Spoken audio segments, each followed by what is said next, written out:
So hard to be the biggest in the game, man.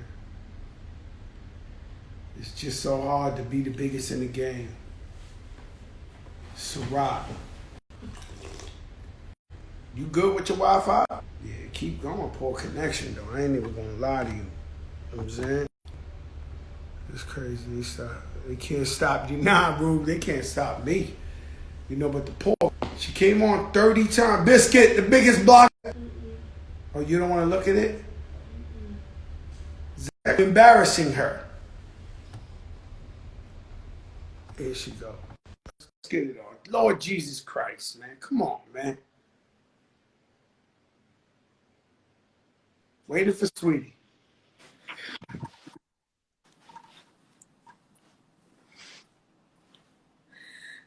Joe, who you upset? Sweetie, I don't know, man, but I promise you I'm going to get to the bottom of it because I read all my shit. There you go.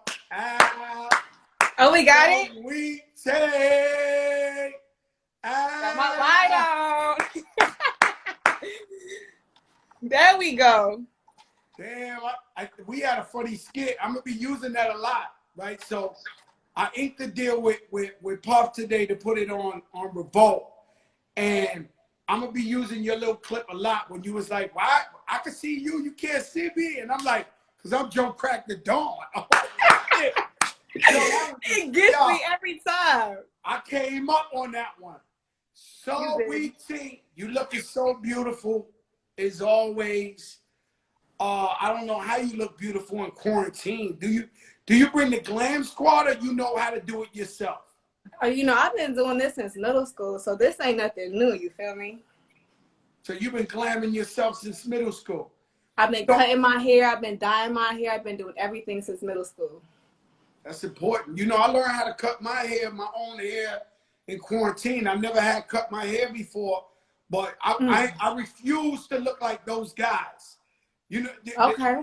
Dudes was looking crazy out here, like the black Santa Clauses and all that. I was like, nah, I ain't doing that. Nah, I refuse. I woke up one night like a nightmare, nightmare. My shit was woofing a little. I called my man Rich the barber. I said, yo, Rich, I can't take it. Like, what's going on? And he said, yo, I left a clip in your house before. We went on FaceTime. He showed me how to do it. I've been doing it ever since. So yeah, welcome to the show, sweetie. Thank you. You looking real crispy. I'm so happy to be here. And we got good Wi-Fi, get everything. Yo, let me tell you something. So I've been watching you, sweetie, and you grind real, real hard.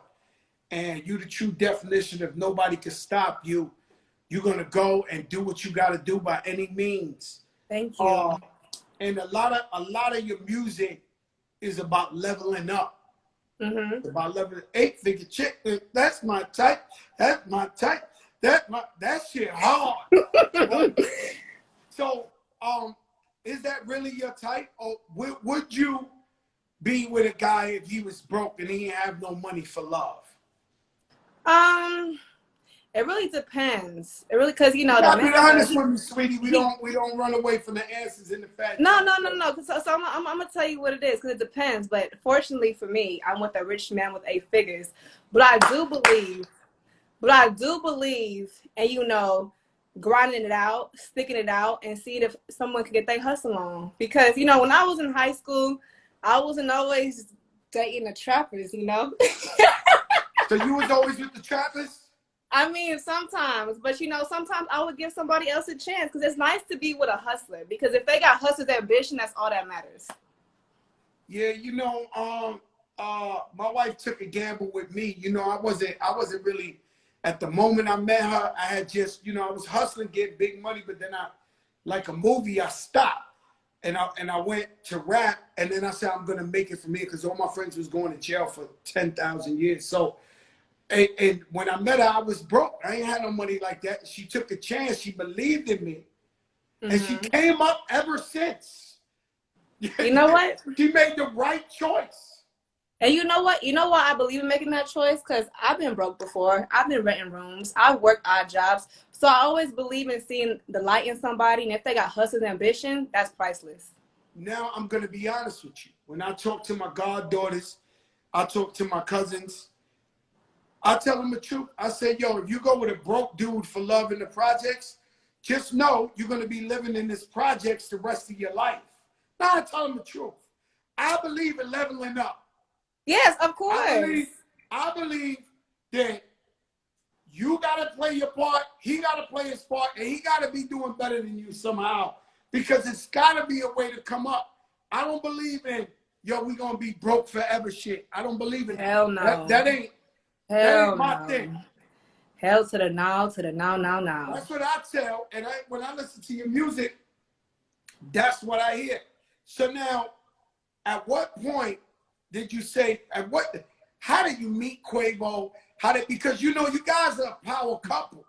You guys are a power couple, especially for this era and what's going on. How did you meet this guy?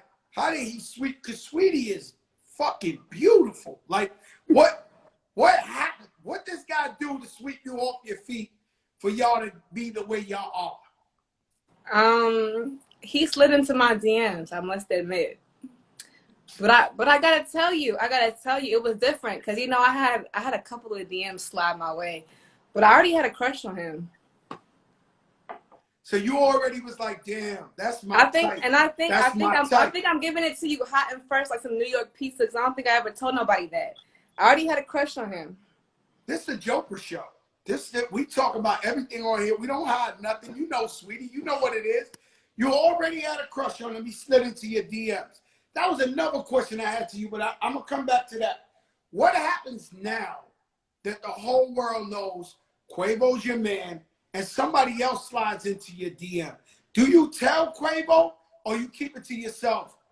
I mean, like, I'm snitching. You telling them. I'm snitching. You know that guy that be saying what's up to That's you? the only time I snitch, baby. They know that we together and this is what's up. Hell yeah, yeah. You gotta respect them know. Yeah, you gotta respect my man. Respect my man and respect his territory. And I'm a part of that territory. We don't play no games. I expect some reciprocation when it comes to that. So yes. Some women are scared to tell a man because they feel like he can get into some beef. You know, he can get locked up, going to hurt somebody behind that. Because, you know, some guys can't handle it like other guys. Do you understand? I just feel like if you testing him, then you testing me. Obviously, you feel like you feel me? Nah, it don't work that way. I'm loyal to my soil, and baby, this is what's going on. I respect that. I I think that's what you should do. That's what you should do. I've always thought I would have fucked up a lot of guys if my wife told me, like, I don't play that. I'd have been dragging niggas naked out the club, like, in front of everybody, making movies out here. You know what I'm saying? So I understand why some people were scared or whatever the case may be. So you had no fear in coming up in the music game and locking in with a guy, you know, because some people, you know, to put it like this, my daughter used to have the Justin Bieber blanket, the pillow, the pajamas, the posters, this. He came out with his last album, and I was like, yo, Mom, and I'm happy for her because she loved Justin Bieber. I was like, yo, Mom, Justin Bieber came out with the new album. She was like, he's a whole married guy. He's a whole married. I said, what? This is Justin. Uh-huh. You know, she was like, he a whole married guy. Like, I mean, me and my girls, we ain't, you know, he take it. How you feel about that, like, publicly having this relationship? Did you think in any way it could damage your music career, you know, being locked in like that? Since we keep it at 100, you know what I did? So we kept it under wraps as long as we could, but you know, everybody's the paparazzi these days. So we go to the club, we go to the restaurant, people got their phones out, and you feel me, like, we can't grab everybody's phone. So, I mean, I feel like it slowly just began to leak out, and at one point, we were just like, forget it, because I do admit, as an upcoming female, I was concerned about being overshadowed by my relationship. And that's something that I'm being completely honest about. But it was just like, okay, like, I'm going to keep working hard. I'm going to keep doing what I do because my hard work will eventually overshadow that. So it's like, there's only so much of a secret we can keep. because at that point, then we're being Different. inauthentic. We Back can't in be the pulling up to days, the it club wasn't no separately. social media. It wasn't no cameras back in the days. You could sneak around and do whatever. You can't do that shit. What no was more. y'all doing back in the days? That's what I want to know. It was a lot of shit going on. It was a whole. I don't even remember what happened back in the days. That shit. That's a different type of. Let me ask you something. So I googled, like, because you obviously, you light skinned, you're beautiful. I want to see your parents, and you got some beautiful. Like your father looked like Carmelo Anthony, and your mother looked like straight beautiful, right? Thank you. So your father's black and your mom's Filipino? She's Filipino and Chinese. Filipino or Chinese. Did being an interracial baby, did that even ever come up apart? Maybe when you were around family or anything like that? It was very difficult because my black side is hella outgoing, and then my Filipino side is hella traditional, strict, quiet unless it's karaoke playing. So it's like I had to learn how to balance the two groups because I felt like on one side I'm too extreme, and the other side I might be too quiet. So it's just like I learned that just by being myself, there was no confliction. So that's why I learned how to just be happy with just being biracial and just owning two parts of my culture. That's beautiful. I'm Cuban and Puerto Rican, and okay, I know that's right. In New York, I grew up more with my Puerto Rican side of family. But I always identify as Cuban and Puerto Rican, but I ain't gonna lie, it was more like an 80% Puerto Rican, 20% Cuban, because the Cubans, was spread out. But I'm always proud to say, you know what I'm saying, where my parents come from, and who inspired you? What artists you coming up? And I'm gonna tell you this question here, right? Seems to be harder for females than men, because this is the type of shit to start wars and all that.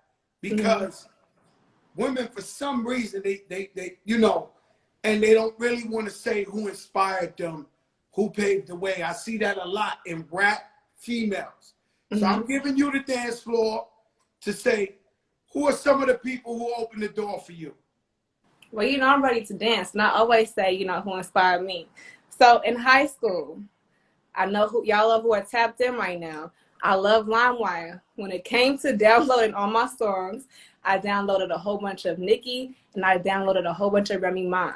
Like, their mixtapes was everything to me. And what I love about what I'm doing is, like, I didn't have no West Coast girl to look up to. All the girls were like East Coast, down south. Shout out to Trina.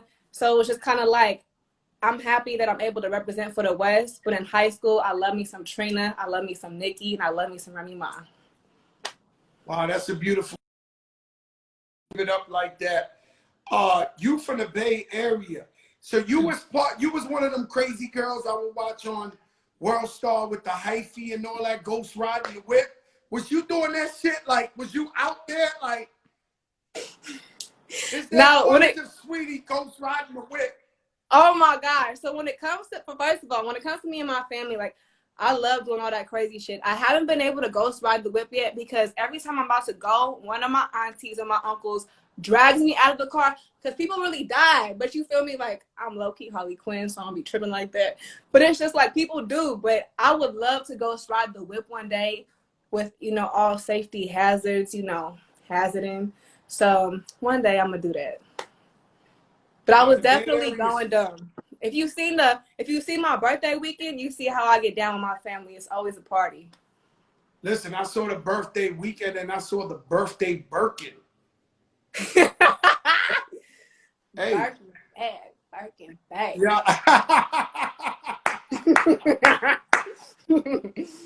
Sweetie, every time I look at your Instagram, you like boom, pow, boom, boom, boom. Like, was you always like that, outgoing or a shy person?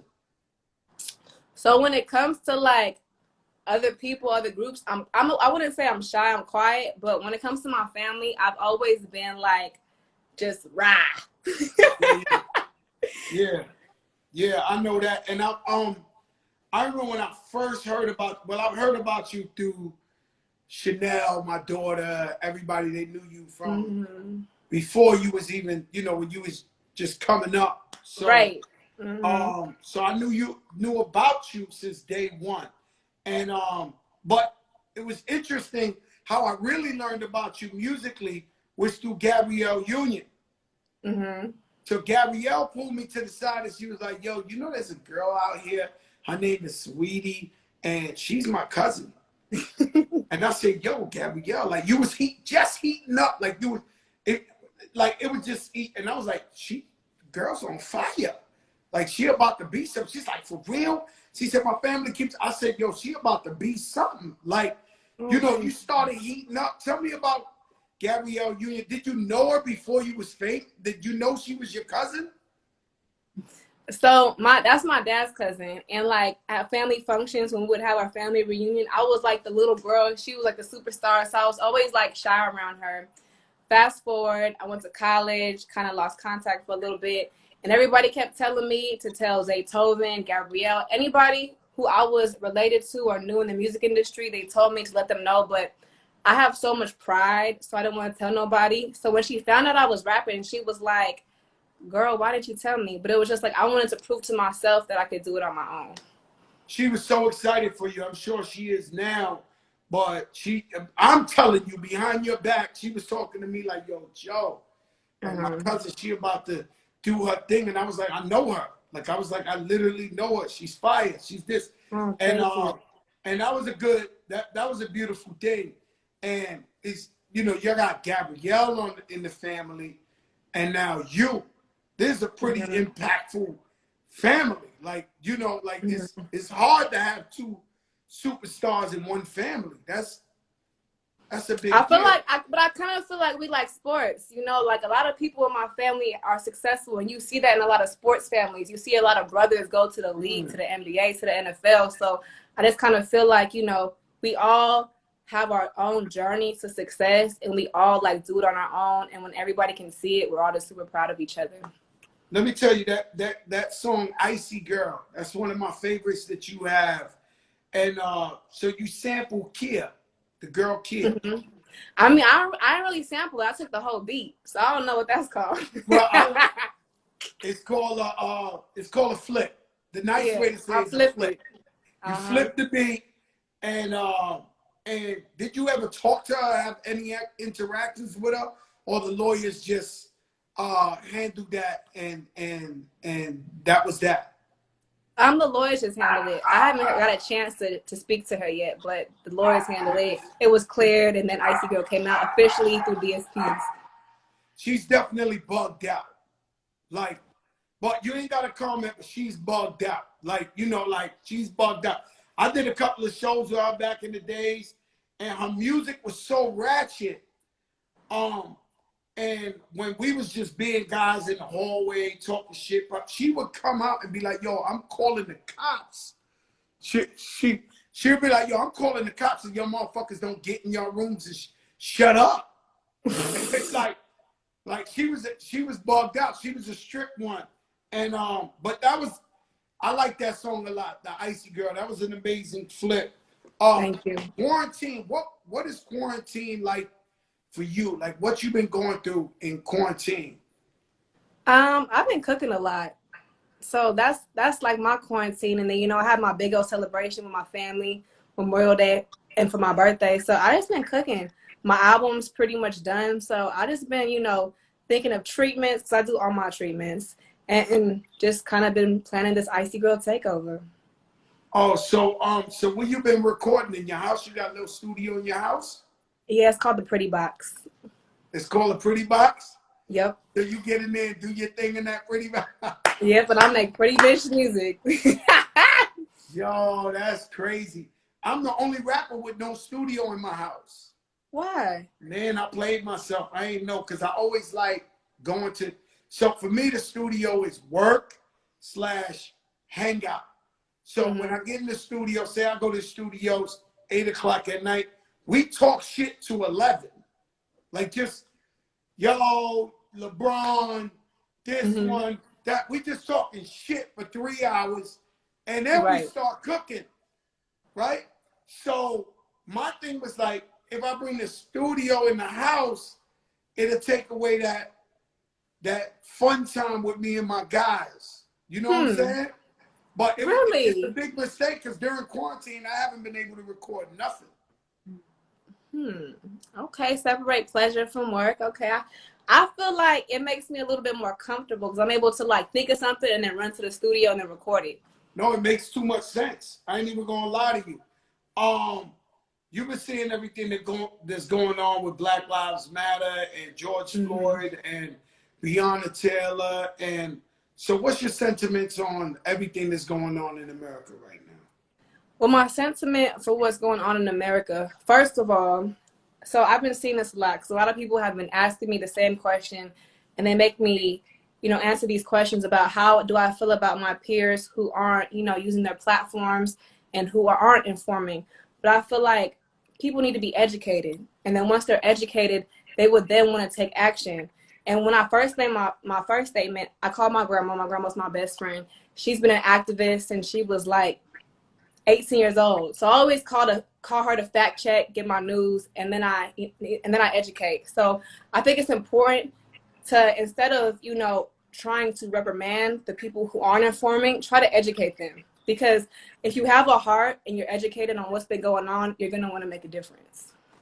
Oh, that's a fact. And I learned so much sitting in the house. And I thought I knew. Like, I've been marching since I was 19, 20 years old with Reverend Allen, New York, for police brutality. But I learned more in these last, let's just say, month than I ever knew my whole life. You know what I mean? About racial, systemic racism, and then everything starts to make sense. So when I start educating myself, I'm like, yo, this makes sense.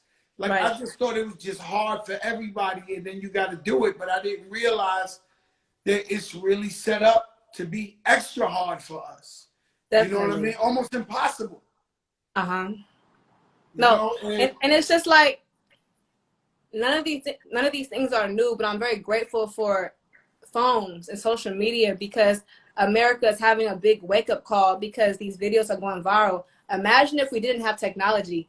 This stuff, like, my dad has been through this. I've been in the passenger seat where my dad has been racially profiled by police officers. It's been happening. It's not nothing new. I'm just happy that people beyond the Black community are starting to take aggressive action to make sure that we get some type of progression in America because it's unacceptable. You're right. That's beautiful. Sweetie, when I look at you, I look you come up, I see everything you do. I say to myself, I think Sweetie can become an actress, like a real, like, have you ever given thought to acting? I'm in 3 seasons. I wish seasons, 3 episodes in Grownish. So I co-starred with Yara. Shout out to her. She's beautiful, intelligent, smart. So I have 3 episodes under my belt. You started acting. I did. And I've been auditioning for some big movie roles. So hopefully, I get one of them. You should stick to it because I see that. If there's a vision that I have of you, it's like, yo, I see Sweetie in movies and TV, stuff like that. So that's that. I see that. Before I let you go. Wait, hold on. Before I let you go, I got some questions to ask you too. Joe cracked the Don. Nah, you got caught out there with the Joe cracked the Don. That's gonna be forever. That's a commercial. That's a spoof. No, but for real, because you are definitely one of the greats. You were one of the soundtracks to my childhood, even into preteen, even now. So how do you feel about the evolution of the hip hop game? Because you was out there creating hits, dope, like music videos that I watched over and over again on MTV, BET, et cetera, et cetera. How do you feel about the evolution of hip hop? I need to know that because, I'm curious. I'm like so witty, where I'm extra. So like, Fat Joe, when I had my big moment, my first big hit was called We Thuggin', and I dove into the pool with the mink on. And we didn't just have Cristal. We had, like, the water fountains with the Cristal. So I've been a show off my whole life. I've been like, I love to just show off. Like, I like to hurt the game. I don't know what to tell As you. you should. I like to punish these dudes, man. And it's crazy. I seen this comedy thing with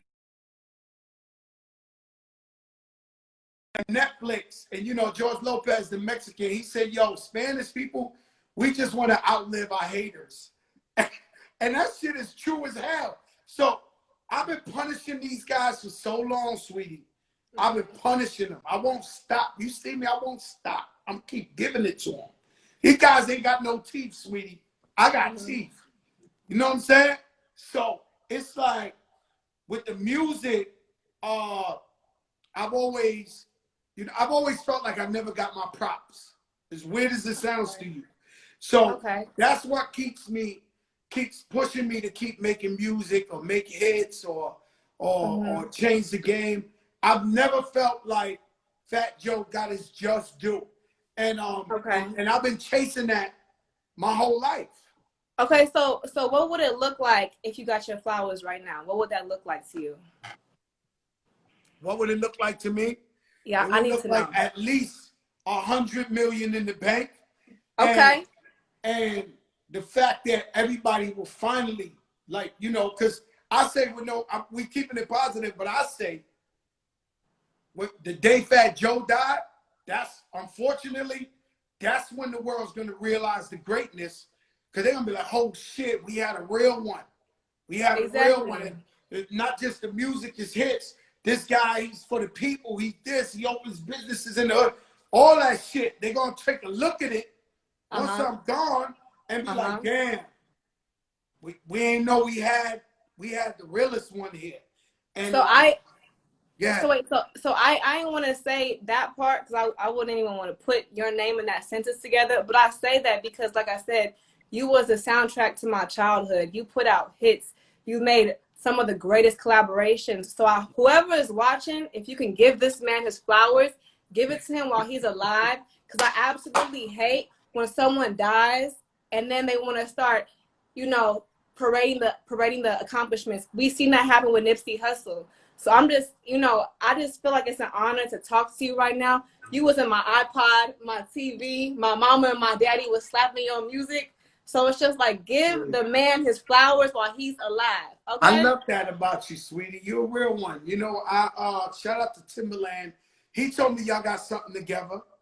Timbo the King told me y'all got something together because I was talking to, he's one of my best friends. I was talking to him and I was like, yo, you got to work with Sweetie. He was like, yo, bro, we already cooked up. Like, you late. Hey, y'all see it? We been cooking. Forget Fat Joe right now. Let me know who's your top 5 greatest rappers of all time. They don't have to be in order. I just need 5. 5? Oh my gosh. So when it comes to this, so it's like, okay, so I was having a conversation with somebody. Do we include the greats who are just supposed to be listed, or do we go into like this new era? Your top 5, who you think, yo, this is the greatest top 5. It don't gotta be, yo, I gotta say Biggie and Tupac, even though they will be in my.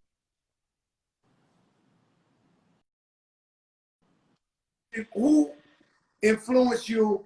Who did you have the biggest moments that you say, yo, these are my top 5? It don't have to be like, don't be political about it. Okay, so off the top of my head, and I'm gonna tell you why, just so that it's not a dry ass answer. So 1, Mac Dre, because I like how witty, how quirky he was. And I feel like when you listen to him, you understand what Bay music is like. Like we may not have all the punchlines, but we be saying some pimp shit, like some fly, some caption shit. You feel me? I got that. I must say, I love Jay-Z. I can listen to Jay-Z all day. In My Life, Volume 1, Blueprint, I love all that. And I like how he was able to make club records, but then real deep and thoughtful records. Okay, you from the East Coast, so you can feel me on this one. But Lil' Kim, like when she performs, she it does something to my body. And she's so tiny. When I met her, I was like, I thought she would have been like 6 feet. You feel me? Like her energy is just infectious, and it's just like she's bigger than life. She's bigger than life. she's bigger than life, and you know it's cancer, gang, gang, gang, gang. You feel me? Let me tell you something. Lil' Kim, you know, I'm different. You know what I'm saying? I'm a different guy. I honor the code all the way until I die. I honor the code, right? Right. And when she was coming up, that was Biggie's girl. So I possibly have never seen Biggie but a couple of times without Lil' Kim. So when he passed away, I still had to treat her like she's Biggie's girl. Right. You know, and I seen people like, you know, and that's fake and whack to me. So I always, whenever I see Lil' Kim, I always look at her, you know, like Biggie's girl, like, you know, Junior Mafia, the Queen Bee. And I got really, I don't know if I should even put you in this conversation, but I got in a little trouble with, let's say, Nicki, because one day they asked me on Breakfast Club about Lil' Kim, and I was like, yo, she definitely had to influence Nicki Minaj. And Nicki, for life, hated that statement that Fat Joe said. Okay. But, you know, that's that shit with girls. Let's go on to the next one. You said 3. Okay. You said Mac Dre, Jay-Z, Lil' Kim. I'm from the West Coast, so I gotta say Tupac, because, you know, my mama had me when she was young, and she's a real hustler, and my dad is too, and they never showed me no pain, but I know when they would play certain Tupac songs, they was trying to get through a bad day. So it was like, when you can give music that's more than just turn up music, but it's therapy for the body and the soul and the mind, I feel like that's a different type of artist. So definitely Tupac. You putting me on the spot. I feel like there's so many greats. Okay, I'm gonna just say it like this, because he came out with all them mixtapes. I wrote my first rap to a milli, Lil Wayne, for my 5th. Boom. Wow.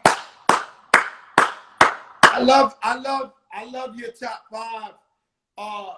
Lil Wayne is one of the most beautiful people on the planet Earth. People don't understand him. You know, the man been a superstar since he was 12 years old. But he's definitely one of the greatest of all time.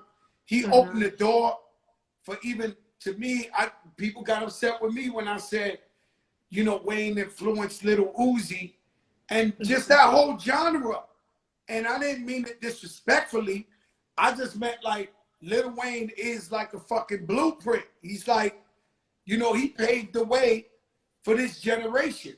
So I agree with you on everything. But and just one more thing, because I was very grateful when I was able to do a song with him. I have a song with Kid Ink and Lil Wayne called You So.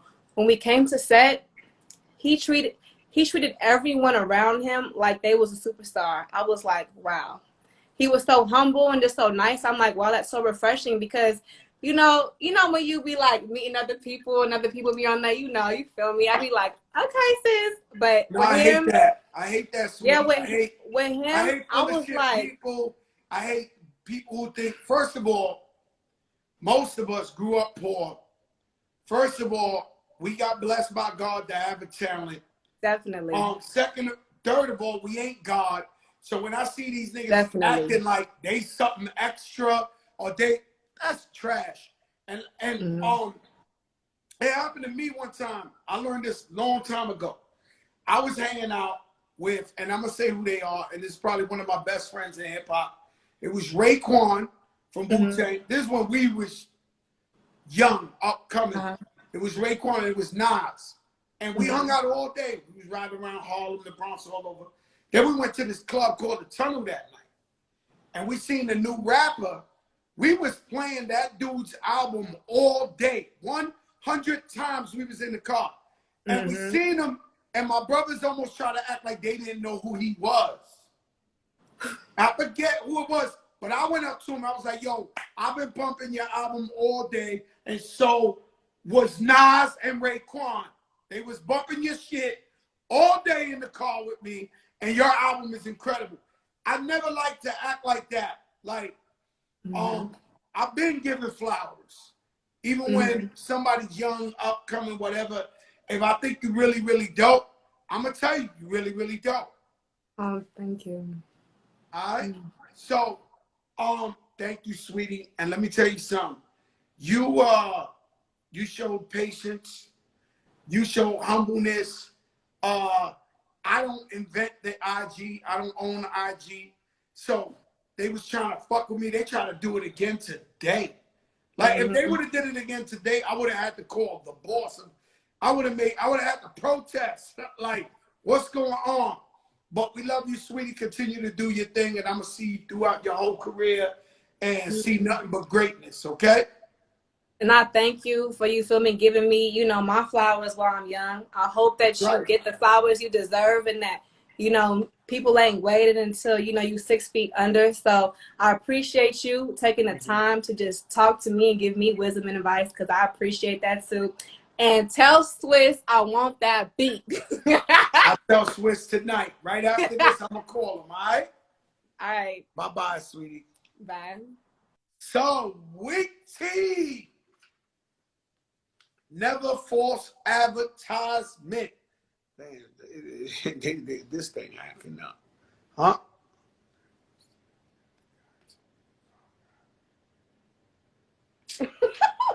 Uncle Dan, get out of here with that shit, dude. These guys are crazy, bro. Oh, shit. We got a problem. It's paused, Dazzy. There you go. Your Uncle Dan, you gotta stop, bro. What an amazing girl. You don't know who I know. You don't know who I know. Shout out to Sweetie. Wow. She's very talented, very aggressive. She's very aggressive, and she gets the job done. Timberland the King, what's up, my brother? She gets the job done. Hold up. Where's Swiss at? What's up? Yo, Timbo the King. What's going now, on, Joey? You saw me talk with, you know this the big show. This it's the biggest shit. it's the biggest. Timbo. It's the biggest. You know I'm tuned Timbo in don't every talk night. much. When he say it, you know, yo, Timbo, tell me about this girl, Sweetie, man. I'm really impressed. First of all, she's a superstar. Because, you know, when I work with her, like she knows what she wants. She reminds me of Missy.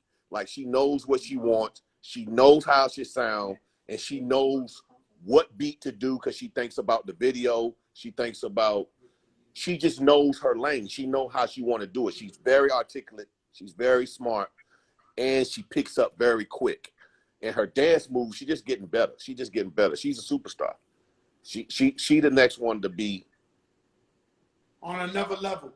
Shout out to my brother D Nice. D Nice is on the check-in. We love you, DJ. D Nice. D Nice, the man, you know? Yeah. So Timbo, so she reminds you of like a Missy. That's a big compliment. Like the way her work ethic is like a Missy. And I feel like she's gonna be just like Missy was, because when I work with Missy, right? Missy knows, like, I could play 1,000 beats. Missy like, nah, next. Because she like, yo, Tim, I gotta dance to it. My makeup gotta be right. It gotta feel everything. And that's what Sweetie is. You know, it's crazy. When I did Lean Back, you know, Missy was the example. So I remember we was in the studio, it was me, Khaled, Cool and Dre, and my brother Drop, the engineer. And I was coming up with the hook. And I said, I gotta repeat it. Whatever this hook is, I gotta repeat it like Missy. Because Missy be, is that your bitch? Yeah. Is that your bitch? So that's when I came with the lean back. Oh, I know when you came with lean back. That was because of Missy. For real? Yeah, it was just inspired because, you know, I come up with real hip hop where the hook could be long. Like, if you think about the more deep hooks, you think about the Nas hooks and all that, it was just long hooks. But with Lean Back, I felt like it was going to be such a hit that I said the hook got to be like Don't dance to do the rock for wait. Now lean back, lean back, lean back. So a lot of Missy hits, she would repeat the hook. It would be like, so you could get used to it. You know what I'm saying? You know what, that is true. Like Missy had a great ear to format music. She had a great ear to format music. And for you to do that with Lean Back, that's why I think it was so successful, because you really dialed into those records that you know that was going to take it over the top. So you dialed a little bit of Missy. You had the New York, the boom. You told Scott, put that boom. As soon as you heard that, you're like, okay, that's it. Don't add no more.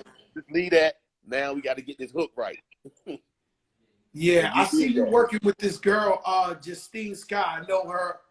What are you doing with this girl? I keep seeing you put up like chapters. The videos. So what I'm, you know, like this, the same thing is like you doing like with quarantine. It's like I want to show the people how Timbo really work in the studio. I really can't show the whole session, but I am gonna show the whole session. What we wanted to do is give the snippets before we give the whole EP. And when I heard Justine, it was natural. It wasn't like, oh, Timbo, I want to work with you. It was something that I called her. I'm like, yo, we need to do a space and time EP on IG and just put those songs out. Let's just write. She was like, oh my God, you want to do that? And then I sent her the beat.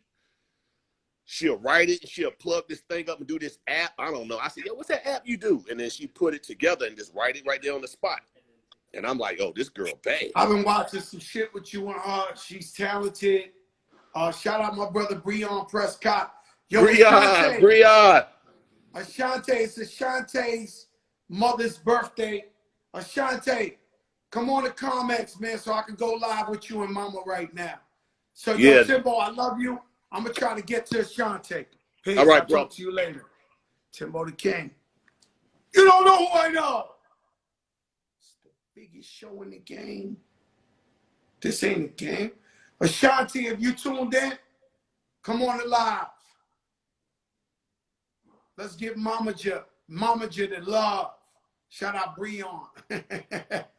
Let's give Mama J the love. Where you at, Ashanti?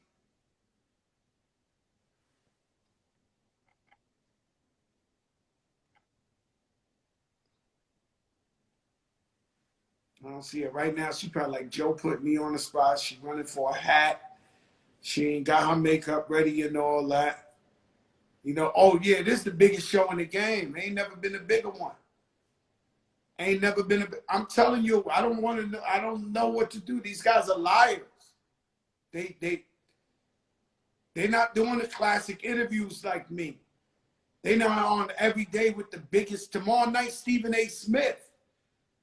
We talking from that bubble. Shout out Cass One. This the biggest. This ain't no. This shit go down here. Ro Parrish. This the biggest show in the game. I'm not taking the talk back.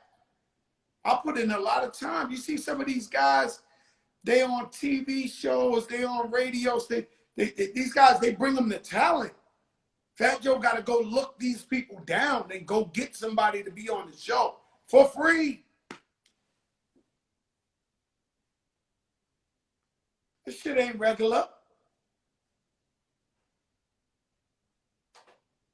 This shit like somebody gave you a bunch of lemons and you talking about, yo, I want some orange juice or something. Nah, we squeeze the lemons, put the bitch in the water and add some sugar, and now we got lemonade.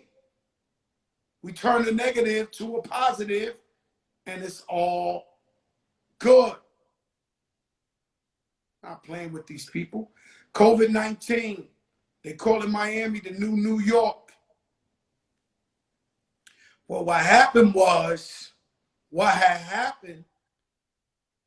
York was on lockdown, and they opened up Miami, and everybody came down here.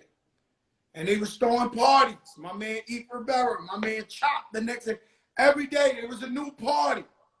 Shout out my brother Johnny Po Boy. And they brought the shit. And it's like the governor of Miami's delirious. New York had 10,000 cases in one day. And they shut the whole city down. They said, yo, this is out of control. Miami got 15,000 cases today. Florida and they opening up Disneyland. It's the craziest shit I ever seen in my life. And we got to be very careful. And right now, it looks good for Trump if the kids go to school. But fuck you. We ain't sending them kids to school. Kids got juvenile diabetes, got asthma, got underlying shit, and young kids is dying now. We ain't going for that shit. This shit crazy. This country backwards right now. It's backwards right now. So you have to take care of yourself individually. I'm not saying fuck the country. I'm not saying I'm a proud American, tax-paying, law-abiding citizen. I'm just saying we got to care about our people because this shit crazy right now. Yeah. I'm coming up to New York. I got Johnny Boy working on the private now. I ain't getting on no American Airlines or none of this shit with these people, man. Fuck all that. Y'all got me fucked up. They want me to sit next to 300 people. Last week, I went to the Bahamas on vacation. Bahama Air. I will never take Bahama Air. We got to the airport 7 in the morning. We took off at 4:30 in the afternoon. Are you fucking crazy? I've been in the house for 4 months. I ain't leave my house for 4 months to go stand on a fucking line from 7 in the morning to 4:30. I said, hell no. Johnny Boy, get me the fucking private. We out. Nah. Hell no. Hell no. I got the Bahamas. They was acting extra. You know, Bahamas, if I ever have a chance, I want to live in the Bahamas. Bahamas is one of my most favorite places in the world. Why? Because the people are beautiful. They're some of the nicest people in the world. But when I got the customs the other day, they were so mean to me. And I don't blame them. They don't want that COVID in their country. They don't want that shit up in there. They like, fuck that. Don't bring that shit from America over here. That shit crazy, man. Yo, Shanti, you either come on or I'm gone.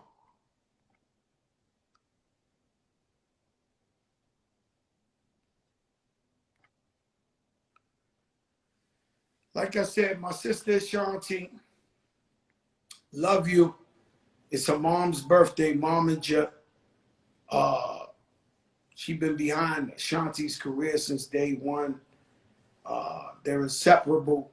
Shanti, a sister, her mother. I often ask Shanti if she has a hard time with having guys because it feels like, you know, you get with Ashanti, you got the whole family.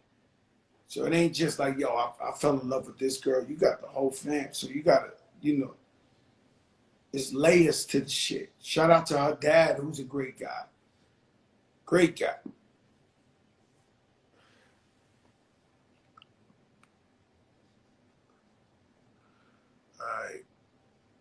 All right, we're going to take it out with my guy. We're going to take it out with my guy.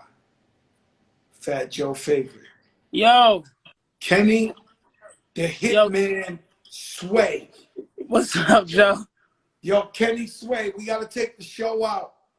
I want something, you know me, I'll go right back with that motherfucking Maxwell. You know what? Yo, Kenny, people can't do that. You say what? They can't hit that note. They can't do that, Kenny. If you want to do something else, you do something else. But I love that.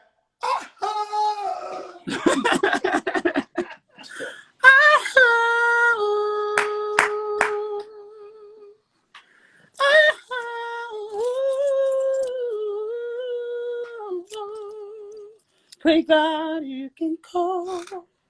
I stand outside this woman's work. This woman's work.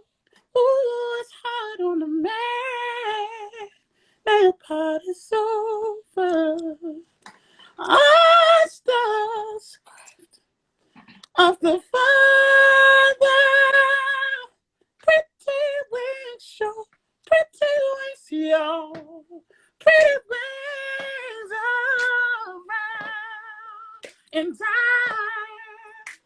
can't let my life pass me by. I can get down and try. We'll work it on out this lifetime. Work it on out this time. I was reborn when I was broken. I wouldn't believe. I wouldn't believe. No. Hey, been through the storm. And you keep the beat, y'all. You got you. For you to come rescue me. Somehow your love set me free. And I can live my life pass me. I can get down and try. Work it on out this lifetime. Work it on out this time. Wow, wow, yeah. Hey, yo, I'm in the studio working, Joe. I'm gonna send you a record, man. My production team working on, and I think you should really hop on this joint, man. I'm telling you. Send it to me. I'm getting on it. Don't worry Let's about go. it. Let's go. Got you. Kenny Sway. Instagram Kenny Sway. He's the best shit out. That's it. Yo, that's my boy Kenny Sway. Shout out my mother. She's on the check-in. Johnny Boy's on the check-in. Listen, everybody, put God first. I'll see you tomorrow. Stephen A. Smith. We talking the bubble. We talking all that big money my man Mahone got in the NFL. He caught $500 million. I think he deserves it. Let's see what Stephen A. Smith says. Listen, guys, no matter what you're going through, I know this is the toughest time we've ever had in 100 years. People are dying. People are sick. People are really going through big problems. New York City, you killed the 1-year-old. You killed the 1-year-old, New York City. You gotta stop. You gotta stop shooting up the block, cookouts, shit like that. You keep killing. Y'all keep killing our brothers, the same people. We killing each other. New York City, we gotta stop. You see what you're doing. What are you doing? What are you doing? You kill a guy, now you go to jail for 40 years. You're like something special? Like really, bro? Like really think about the shit that's going on out there. You bugging out. Everybody protest the cops. Now the cops fell back and said, fuck that. We ain't policing shit. You want to defund the police? Fuck that. Let them kill each other. And guess what? We killing each other. And you killing little kids that never had a chance to grow. You're shooting innocent bystanders. And forget innocent bystanders. You killing your own brothers and sisters. It's the biggest joke in the world. You falling for it. Try, man, whatever you can. If you have a problem with somebody else, try to figure it out peacefully, man.